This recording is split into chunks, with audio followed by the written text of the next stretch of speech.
Here we go. Welcome to the Transform with Travel podcast, where we share stories of personal transformation and life lessons through our experiences of traveling and exploring the world. Travel is the ultimate accelerator for personal growth, and it can be the root catalyst for the pivots and plot twists we make in our lives. I'm your host, Kelly Tolliday, and it's my mission to inspire you to live life to its fullest, travel with an open mind and heart, and let the world show you a new perspective. I'm so grateful you're here with us today, so let's dive right in. Happy exploring. Hello, everyone. Thank you so much for tuning in today. My name is Kelly Tolliday, and I am the host of the Transform with Travel podcast. I just wanted to jump on before today's episode aired, just to say that we had some minor audio technical difficulties during the airing of this episode.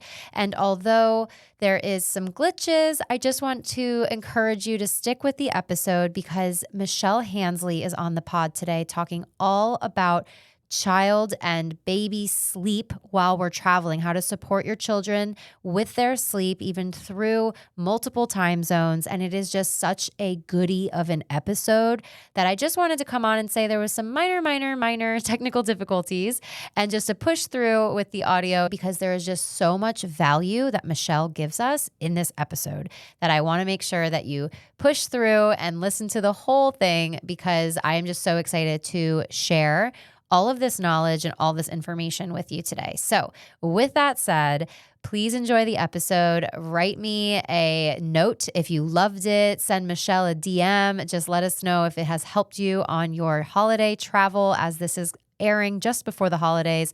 We wanted to make sure everyone had time to really soak in all of the information that she had to give and be able to implement it on your upcoming holiday travels. All right, see you on the other side. All right, here we go. Welcome to the Transform with Travel podcast. I'm so excited to have Michelle here with us today, Michelle Hansley. She is a certified sleep consultant through the Center for Pediatric Sleep Management. After going on her own sleep journey with her two daughters over 7 years ago, Michelle realized the importance of sleep in children for their development, temperament, and overall well-being. And she began to develop a passion for healthy sleep habits. Michelle launched her business, Make Sleep Sweet, 3 years ago and supports families all over the country through her virtual services. And so I'm so excited to have you here today. I'm so glad to be here and how, we've connected and grown together. Yeah, it's just great to be joining you on this journey. Yeah, thank you. So everyone listening, Michelle and I have known each other for 2 or 3 years now. We're part of the same moms group in the suburb that we are living in, where our families are growing up.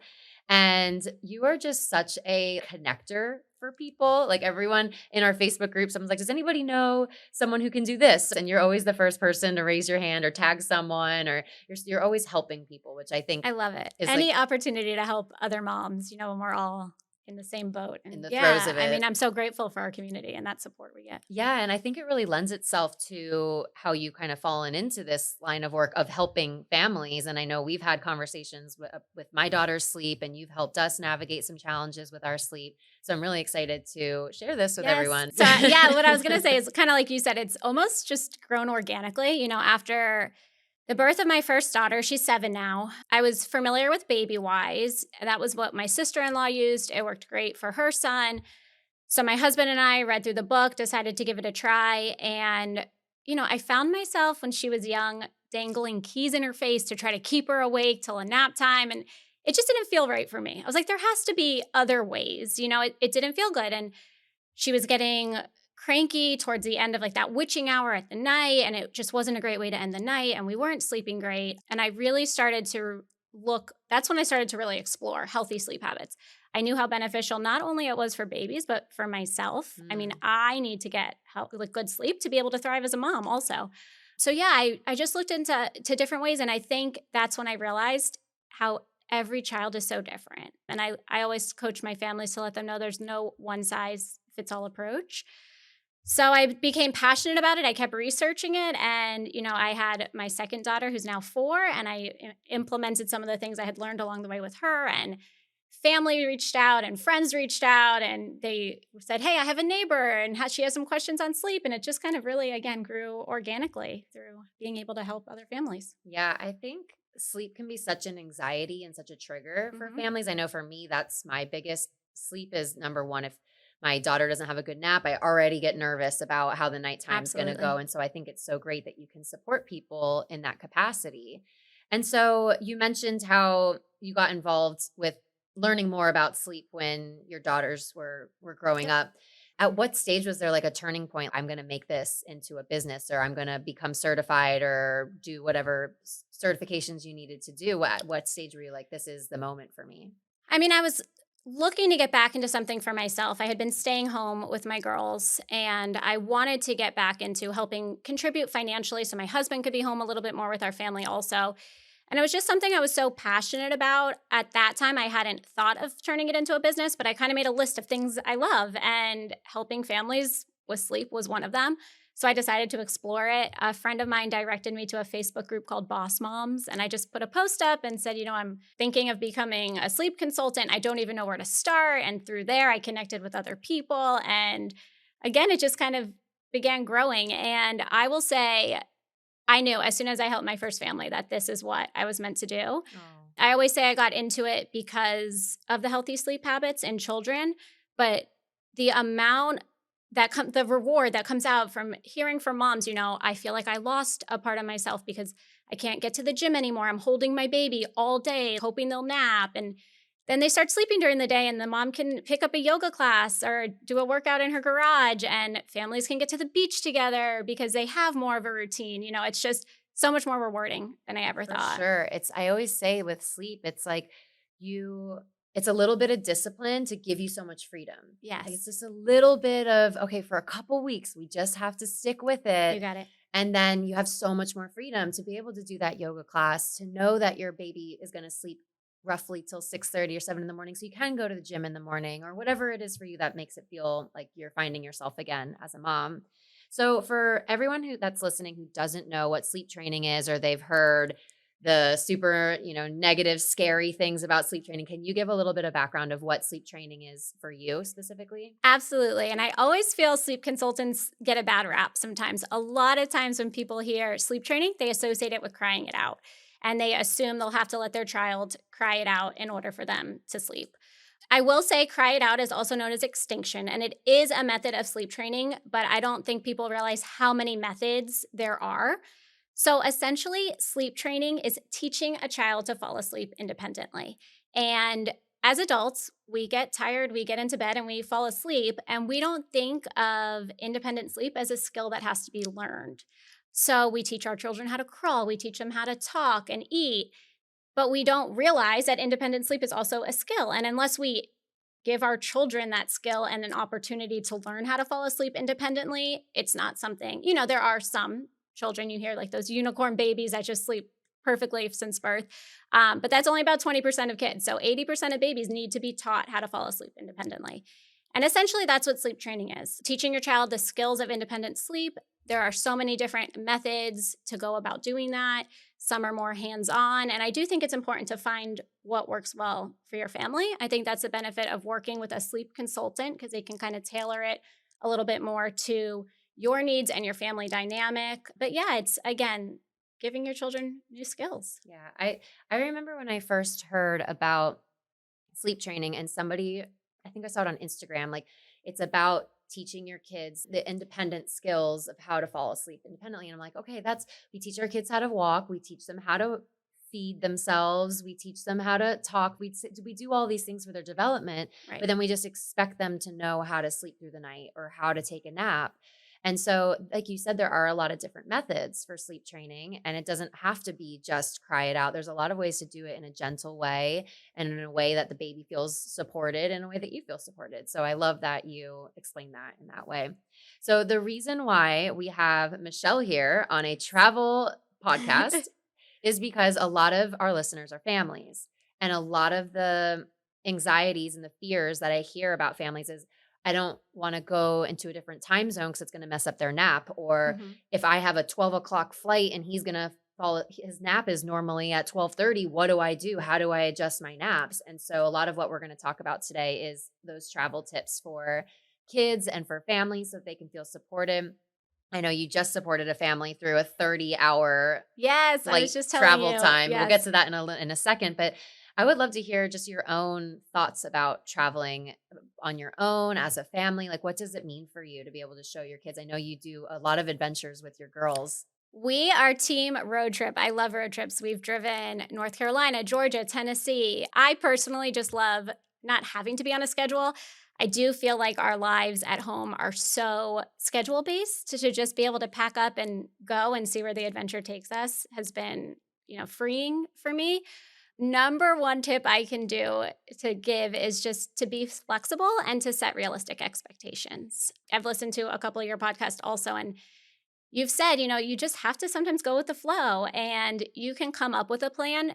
But if there's one thing I've learned in motherhood, it's, you have a perfect plan and then a child wakes up sick or something happens at work. So, again, I think the flexibility you need in daily lives has to also carry over in travel. Yeah, absolutely.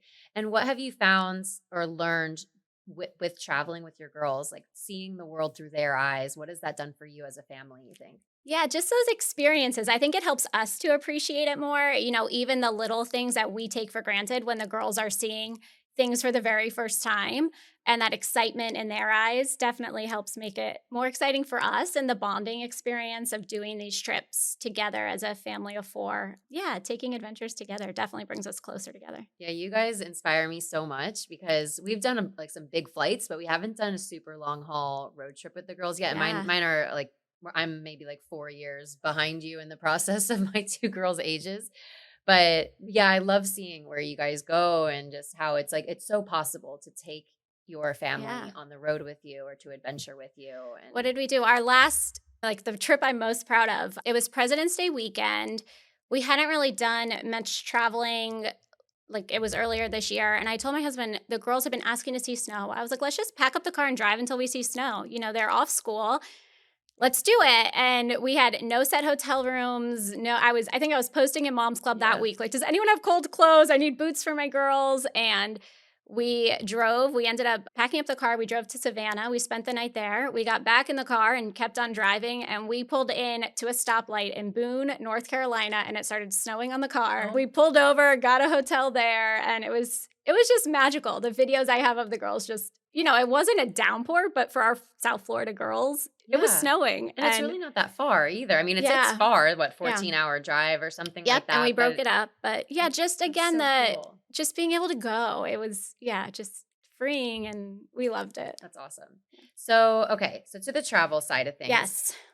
let's talk a little bit about jet lag and Mhm. time zones because even going from Florida to Tennessee is an hour time change, and that can wreak havoc Yep. on a child's, circadian rhythm, on their nap times, let alone going from Florida to where I'm going, Thailand. I'm probably going to lean on you. This is going to be like Yes. a personal sleep consultant episode here of going a 12-hour time Right. difference, a 17-hour time difference. So, what would you say to families who are looking at where they're going and there is going to be a time change? What are some pieces of advice that you can give to someone? Yeah, I think again with that one size fits all approach, I think it's important to look at the age of your kids, the time difference you are traveling to, how long you're going to be there. If we were going to Tennessee for 2 days, would it be worth changing their whole schedule or just kind of keeping them on our schedule and staying up a little later or earlier those 2 days? And how many times they're napping. For the most part, I love the idea. And I don't know if you do this with traveling, but just getting grounded when you get to a new place and getting sunlight. Mm, So when you land or you arrive in your new destination and there is a time change, find a place to just take off your shoes, stand in the ground and soak up the sunlight. I absolutely think that helps with our internal clock and our rhythm being able to sync, like you said, with the new time zone. So that's huge. During the day, getting sunlight. If you're inside somewhere, still keeping windows open, as much light as possible during the day. And then again, depending on the time difference, offering cat naps if you need to get a child extended a little bit later. So if it would look like the time they're going to sleep ends up later than it is at home, give them some cat naps during the day to push them through to the new bedtime. I usually say the first day you're there is kind of like just a day to get your body mhm. acclimated. So give a nap when they don't normally nap if they need to stay up later.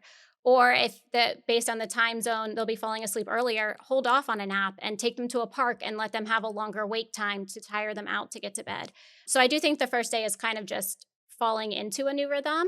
And then the second day you're there, waking up at the time you want to set the standard for the rest of your trip and getting right into the new time zone. Okay, I like that. So it's like allow that first day to flow how you need to flow. Like you said, Right. be flexible, adapt, add cat naps if you need, go to the park if you need to extend them. But then on that next day, no matter really what's happened the day before, do You're your waking up best at to, your if you wake up set at 7 time. at home, you're Yep. going to wake up at 7 the next day. Exactly. And would that be the same if you were, say, going to Europe or you Hmm. were going to Asia or something like that? You would do the exact same thing? Exact same thing. And again, being as flexible as you need to on the plane rides and the first day you're there, just getting acclimated. But I do think there is something to be said with getting grounded and soaking up the sunlight during the day as well. Yeah, absolutely. There's actually a big body of research around the UV and the blue light and how Hmm. the spectrum of the colors change throughout the day.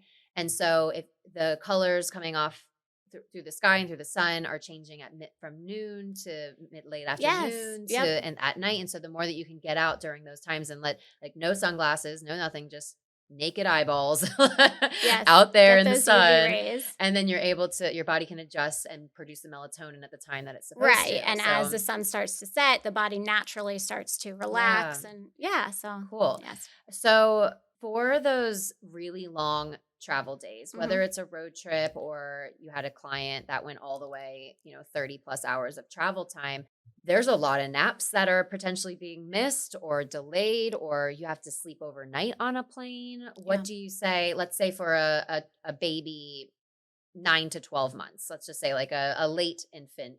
What would you Yeah. say for something like that? I think it's important to remember that you can't force a child to sleep. Mm, I think the biggest things you could do is to provide opportunities for them to sleep. So, if you'll be at the airport, having a stroller or having a baby carrier, having a space where they can nap, walk them in the stroller for a while, carry them in the carrier to be able to provide those opportunities. But again, with setting those realistic expectations, I think, like you said, if one of your kids misses a nap, you get worked up and you get stressed and it kind of ruins your day. They feed off of that. They know. And the more stressed you get, the less likely it will be for them to nap.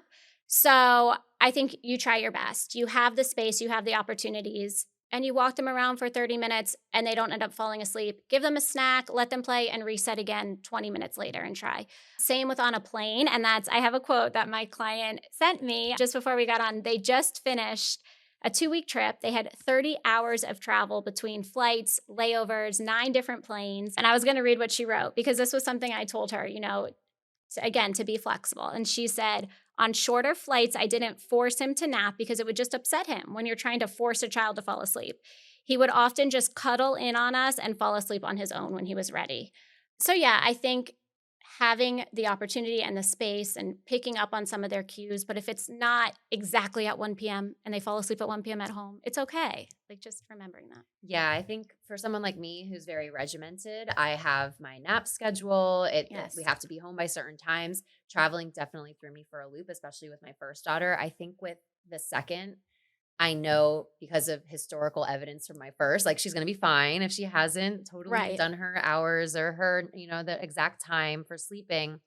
But I do really like that, offering the opportunities to sleep. Maybe having a little cover so it's a little darker, Hmm. or they have a little portable sound machine. I Yeah, love I those. was Yep, definitely we gonna ask have you about the a couple of products. those. We have one we plug into the car when we're taking road trips. We have them for the plane, for the stroller. So, yes, the portable sound machines are perfect. And then one of the tips I also have is recreating bedtime as closely as possible. So, wherever you're staying, we have the hatch light. I used to say I wouldn't get one because it's more technology and I'm not a fan of technology, but it has come in handy when we're traveling and it's an identifier and they know when the light is red, it's bedtime. When it's green, it's time to wake up. So we pack those for every trip. We always have a cue book. So at the end of bedtime, we finish with the same book every night, or I tell families they could sing the same song. So, again, recreating bedtime as closely as possible when you're either at a hotel or an Airbnb. If you have the option for children to have their own sleep space, that's a plus. Typically, we stay in 1 bedroom hotels and we share beds, and it's the only time the girls get to share a bed with us, and they love that. It adds Yeah, to it's the like experience for special. us. Yes, Yeah. we look forward to that time also. But we still have the sound machine, the hatch light. We still read the books. So they still know, hey, we're in a hotel and you're sharing a bed with us, but we're doing this routine and it's time for bed. Yeah, so they're getting all the same cues that they would back home.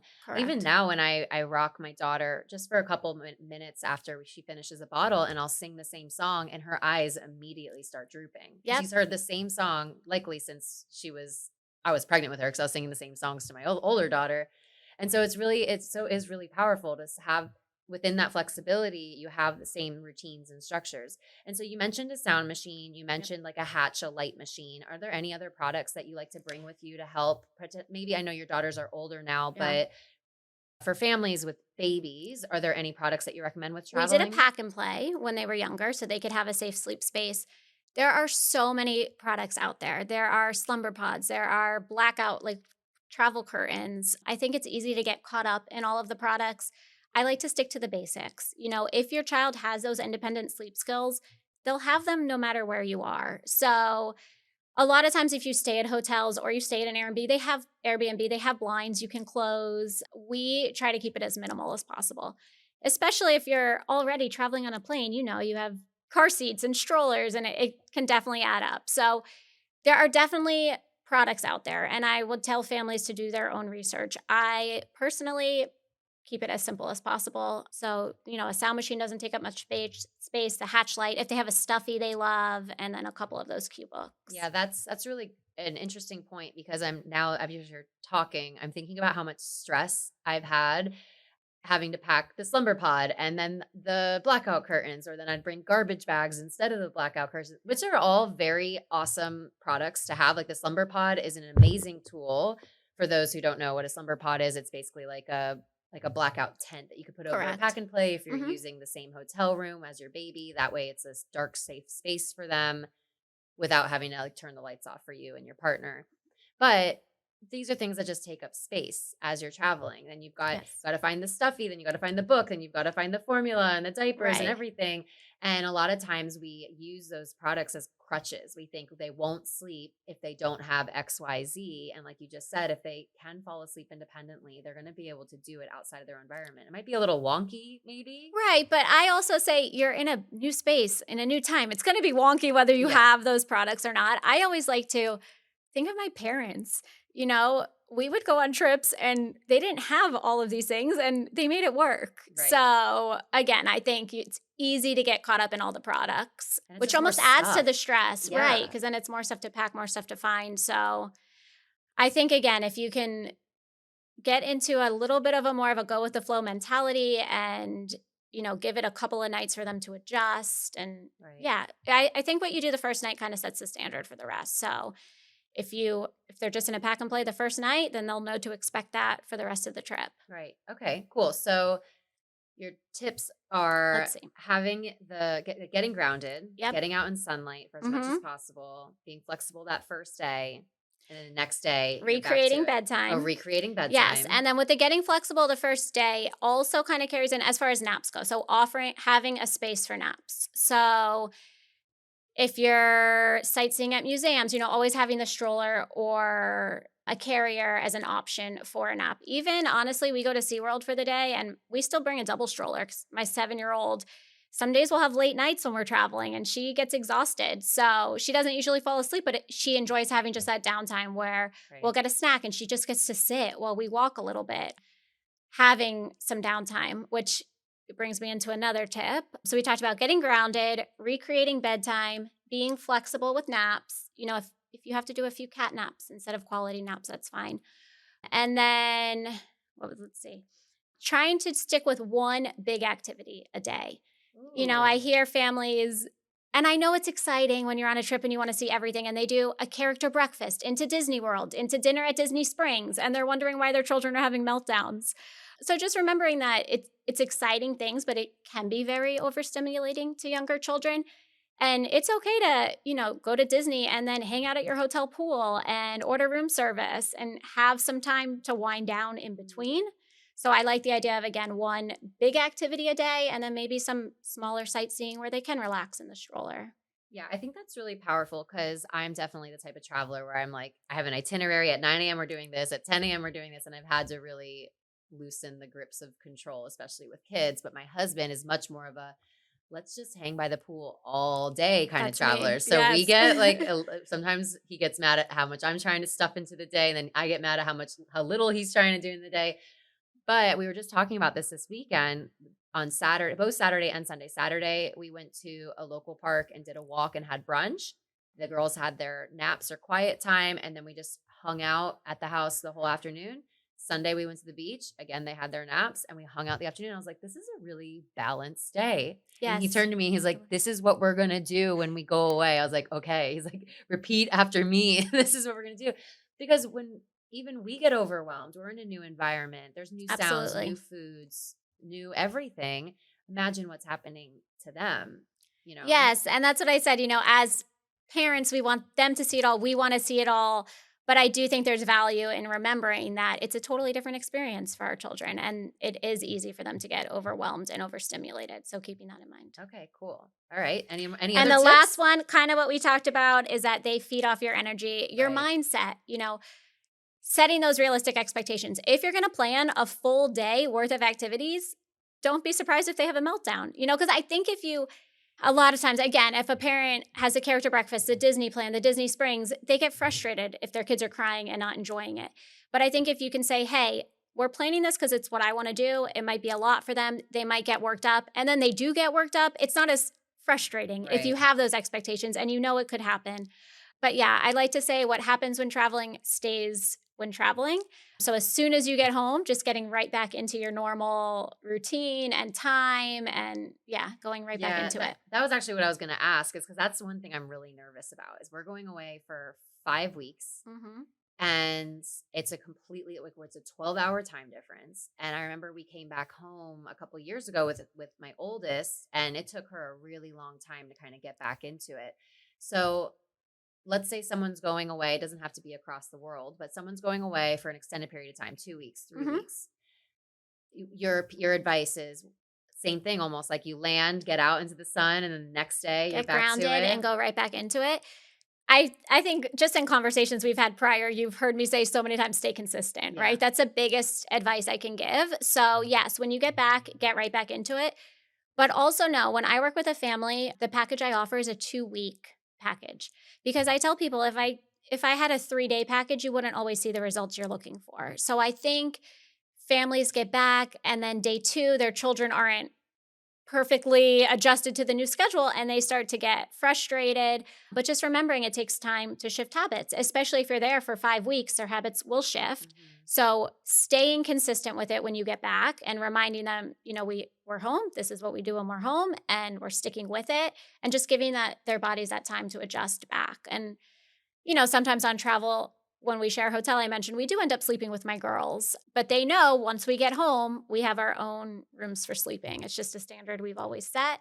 So, yeah, I think as soon as you get home, it's important to just get right back into what Yeah. routine you want to set moving forward. That's really good advice because that's one thing I'm really nervous about is the backlash of coming home You're from going all to of it do because great. you're We're because going to have 2 calls, yeah, one before right. and one Yes, after. 100%. And so do you I know you had a client that was you were helping her when with her big travels. Is Mhm. that something that you do see a lot? Is people engaging you in like when they're going away or so when this episode airs, it's going to be around the holiday season. Yep. And so do you see a lot of that? Like I'm going to my in-laws house and they don't respect our sleep boundaries or they don't have the same Yes. environment. Yes, absolutely. Or I've heard people say, my husband and I went away for a week and the babysitter we were with, my mom watched him and slept with him the whole time. So again, just remembering that because then so now I have to sleep with him because my mom slept with him and he won't sleep.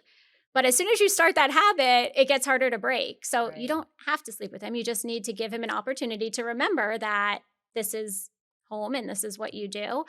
Big advice around the holidays. I love to say it's okay to say no. It's okay to set the boundaries. If your family doesn't respect your boundaries, have a talk with them and say, hey, we've worked really hard to get him sleeping the way he is, and it's going to hurt us if you can't respect those boundaries. Be honest, Right. have those conversations. And then not to overcommit. If there's a party and it's going to keep my girls up, I have to weigh what we have going on the next day. Is it worth it? They can hang sometimes at night, but it makes for a miserable next day. And, we don't overcommit around the holidays. So, yeah, I would say for yourself, knowing what boundaries you want to set and keeping firm with those for your family. Yeah, because that's a question I get a lot from people is I'm going away to my in-laws house or my parents house or my sister's house and they do things different or Hmm. they did things different with us as kids and they're giving me grief about how strict I am with my naps and that I have the blackout curtains up and it like you said it's okay to say no and it's okay to set boundaries but it's especially tricky with families. I feel like it's a lot easier to say Yes, no to a yes, babysitter or a nanny or something like absolutely. that, but with family it could be really And I tricky. think that's where you have to weigh it. If you're going to be there for a couple of days, then let them throw off their sleep for a couple of days. If you're going somewhere for 2 weeks, it might not be worth it to have their sleep thrown off for 2 weeks. Again, I personally know if we're traveling and my kids aren't sleeping well, I'm not going to enjoy the trip as much either Mhm. if I'm not getting a good night's sleep. So I do like to set those boundaries and you could see how it goes. And I always, always, always take one day at a time while traveling, while working with a family. All the time I have people say, "What if my child's up all night crying? What if they don't sleep? What if they do this?" And I'm like, "You can't answer every what if question up Right. front. You really have to take it a day at a time and then you adjust when you see how it's going." So I would say the same thing and decide if it's worth it for you to have those conversations. Yeah, absolutely. That I think that's something that's going to be really helpful for people in the long run, especially not just with traveling, but also just as they progress as parents, is learning like where your boundaries are Mhm. and what you're willing to compromise with. And like you said, sleep, especially when you're on a trip, is so important, even as a parent. When we were in Greece, Indy, my youngest, wasn't sleeping very well because she was teething. She was not used to the time change Right. whatsoever. It took her such a long time, and we did not sleep very well that trip. And so everyone's like, "Wow, it looks so amazing! It looked incredible." I'm like, "It was," and also my eyes were going like sideways because I couldn't see Yeah, straight. Like I was so tired. So I'm definitely going to take a lot of what you said into consideration for our next trip. And I know I'll perfect. definitely be reaching out before. And something else to remember, it does get easier. Yes. So as babies get older and their wake time stretch, they don't have to take as many naps during the day. So yes, when they're younger, there's more to take into account. But as they get older and they nap less, it becomes more flexible. Yeah. And everything does change because Hmm. I hear people ask a lot, what's the best time to travel with your baby? And part of me is like, when they're really, really, really young, because all they do is sleep. But then Yeah. there's the other part of me that I was so anxious as a newborn mom that I don't know if that was the best time for me to travel. Now I think my girls are at an age where they can do a lot more. Indy is only on one nap. There's a lot more flexibility in the day, but they're more mobile and they need more activity. So then there's more, there's like, It's there's give funny. and take. Everyone thinks there's like this arbitrary age where things get easier I and was it's just yeah, I changes. was listening to the podcast you did with Wendy, and she mentioned how she traveled with her children, and there were still tough times. And Right. you said, "Oh, in my head, when my kids were that like get to be that age, I thought it would be easier." But every age has, Right. its ups and downs. And I don't know that I feel like, instead of vacation, we call it a trip. I don't know that traveling with For children sure. will ever just be a walk in the park, relaxing, For at sure. least not until they're much older. But again, I think just accepting that and taking it for what it is and Yeah. giving them these experiences is so beneficial. But the more you relaxed you can be, the more they'll feed off of that. Yeah. There was like this Instagram trend and it was like, what was it? It's not a vacation, it's a family trip. And it's Yeah, just like you said, changing, adjusting your expectations, right. adjusting your mindset around it. If you think you're gonna go away and be able to sit by the pool and sip a cocktail and read your book when you have a 3-year-old with you, no, it's just not gonna happen. Exactly. And so just adjust and be flexible with what you want to get out of your trip. I One of the other episodes that we had on the podcast was with Lauren Klein, and she was talking about how she has an intention. Every day they wake up and say, this is the intention of the day. This is the Love one that. activity, the one hike, the one whatever experience, cultural experience we want to have. And then done, tick. Anything else that happens after that is a bonus, but not trying to overcommit to Exactly, yourself, I I love think is that. huge. Yeah, and I do offer 1 hour sleep calls for clients I've worked with previously for families. So I do get when the big trips come up, we We come up with a plan, but it's more just giving them the confidence to know they've got it and talking through. Because again, you could plan all day, but you never know what's going to happen. You take it day by day. And yeah, I think it's really working on that confidence for the parents to know, I've got this. I'm going to be flexible. I'm going to take it a day at a time and we'll get through it and we'll enjoy it. And when we get home, we'll get right back on track. Yeah, I love it. Thank you so much. I Of appreciate it. course. Yes. So with the end of these episodes, I always finish with these rapid fire questions. Yes. So just come up with whatever comes into your mind. So number 1 is, if you could only go back to one country or town or place in the world, where would it be and why? This is so funny. This is probably going to be the most random answer you've ever had, but Old Town in Kissimmee. It's no like way. 3 hours away. I grew up going there with my dad, and we started going there with my girls, and it just has so many memories for me. So it's this little town, and they have, we take the girls to the magic show at night, and they get caricatures, and they make wax hands, and they have a tie-dye store and a leather store, and it just is so nostalgic for me. Memories like so with my cute. dad growing up. So if you ask Gemma where her favorite place is, she'll say Old Town. No and way. Yeah, it's just for me such an easy trip now. We know it. We can hop in the car, take a day trip there if we wanted to. I know exactly what we need to pack. We know the hotel we stay in. It's just easy, and it's gotten to a point where we just love our time there. Yeah, and it doesn't have to be this like crazy far-flung place. Yeah. Like, just be in your backyard. Yes, That's awesome. we And love now the Bright Line, the train goes like I directly know. We have to check that out. That's Yeah, awesome. it gets you right there. That'd be fun for the girls. Yeah, I mean, little there's train mini golf. ride. There's an arcade. I tell people all the time, you have to check it out. That's awesome. Yeah. Okay, number 2 is, what's next on your bucket list? Bucket list next. Actually, Kenny and I are taking our first trip. So this was on our bucket list that I'm taking off. We're just driving to Georgia, but it's the first trip we've had just the 2 of us since Reese was born, and she's 4 now. Wow. So it's been something we've talked about. Mother's Day came. He's like, let's do this trip for Mother's Day. And then my birthday, let's do this trip for your birthday. And we're finally doing it. It's his birthday coming up in October. So yeah, it'll be the longest I've been without the girls since Reese was born, but we know they're in good hands and they're old enough now. So I'm super excited. That's awesome. Yeah, for that trip. Thank you. Tick off something on your bucket list. Yes, there you go. I know. It's huge. Okay, number 3 is, what's the biggest life lesson that you've learned while traveling? Biggest life lesson, go with the flow. I feel like with you, I'm very structured. I thrive off of a routine. Just learning that I can only control so much, like to let go of control while we're traveling. Planes will get delayed, things happen, and yeah, you just have to accept it and take it for what it is. Yeah, that's like the hardest lesson for me. I feel like I have to keep learning that one over and over again. Absolutely. And then the last one is, if you could give a piece of advice to a beginner traveler or beginner family wanting to get out there in the world, what would you say? Just to go for it and to do what feels good for you, not to travel somewhere because other people are doing it. We love road trips. We love Old Town. We know what we enjoy and what works well for us. So yeah, find your own spots to make them your own. And yeah. Yay, I love that. Thanks. So can you let everyone know how they can connect with you online, how they can find more about your business if people are listening and they're like, I need Michelle to help me right now. I'm going on a big trip, or my daughter's having a hard time sleeping. What's the best way for them to connect with you? Absolutely. So I'll give you my website and social media. The website is makesleepsweet.com.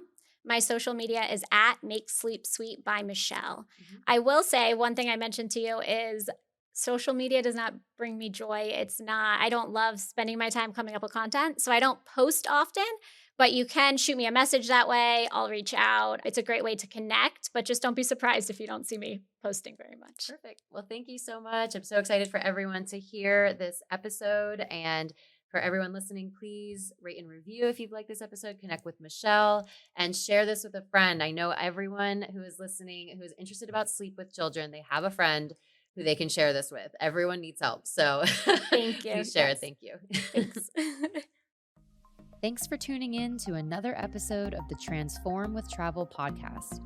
Don't forget to hit subscribe so you never miss an episode of inspiration, adventure, and exploration. If you felt inspired by this episode, please rate and review in whatever streaming app you're listening from. This allows us to spread the word even more and continue to serve up weekly doses of adventure. As always, we'd love if you could share the episode with someone in your life who you think will benefit from this conversation. Thanks so much for listening. This is your reminder to get out there and keep on exploring.